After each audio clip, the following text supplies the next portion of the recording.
আমরা বারবার আর প্রতারণার শিকার হতে চাই না। ৭১-ও আমরা প্রতারণার শিকার হয়েছি, ৯০-তেও প্রতারণার শিকার হয়েছি, ২৪-ও প্রতারণার শিকার হতে যাচ্ছি। আমাদের যে লাস্ট সুযোগ, এই নির্বাচনে আসছে, নির্বাচনে একটা রিফর্ম অ্যাসেম্বলি হবে, যে রিফর্ম অ্যাসেম্বলির মধ্য দিয়ে ন্যূনতম যে সংস্কারগুলো আমরা বাস্তবায়ন করতে পারব।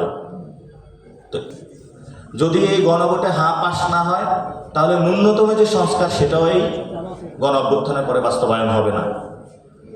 তো যদি সত্যিকার অর্থে আমরা এই রাষ্ট্রটা বিল্ডিং করতে হয়, নতুনভাবে রিকনস্ট্রাক্ট করতে হয়, আলোচনা শুরু হয়েছে, আলোচনা জারি থাকবে। আমরা যে স্বপ্ন দেখেছিলাম সেই স্বপ্ন থেকে আমরা পিছপা হব না। কিন্তু নেমে আসলো, যারা এই সিস্টেমগুলোকে ধ্বংস করে দিয়েছে সেই মানুষগুলোর বিরুদ্ধে লড়ে গেল।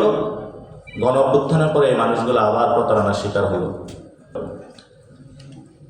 যেই সংস্কারের মধ্য দিয়ে সাংবিধানের মূল যে কাঠামোগত বিন্যাস, যে পরিবর্তন, যেখানে বড় সমস্যা রয়েছে এটা আমরা পরিবর্তন করব, সে জায়গায় আমরা হাত দিতে পারলাম না।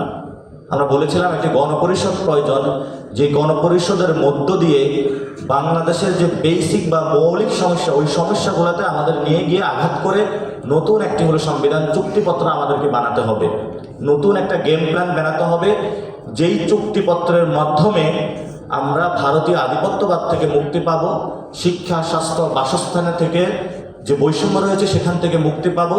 যিনি প্রধানমন্ত্রী আছেন সেই প্রধানমন্ত্রী জুডিশিয়ারিকে কন্ট্রোল করবে না, এই প্রধানমন্ত্রী আবার কোনো রাজনৈতিক দলকে কন্ট্রোল করবে না, এবং পুরো প্রশাসনিক যে ক্ষমতা রয়েছে সেটা ডিসেন্ট্রালাইজড করা হবে।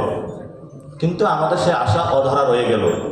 ঠিক আছে, ভালো কথা, সব রাজনৈতিক দলকে একসাথে করা হলো, সংস্কার কমিশনে সবাই বসলো, বসার পরে ওনাদের মল্লযুদ্ধ এমন একটা অবস্থায় চলে গেল, বর্তমানে যারা সরকারে রয়েছেন তারা বললেন যে ঠিক আছে, এই বলটা আমরা জনগণের কোর্টে ছেড়ে দেই। তখনই আলোচনা আসলো ভোট। ভোটের মধ্য দিয়ে জনগণের বৈধতা নিয়ে মোটামুটি সংবিধানের যেই সংস্কারগুলো করা যায় সেটার জন্য এখন এই রাষ্ট্র বা এই সোসাইটি, সব রাজনৈতিক দল বা মানুষ কাজ করে যাচ্ছে।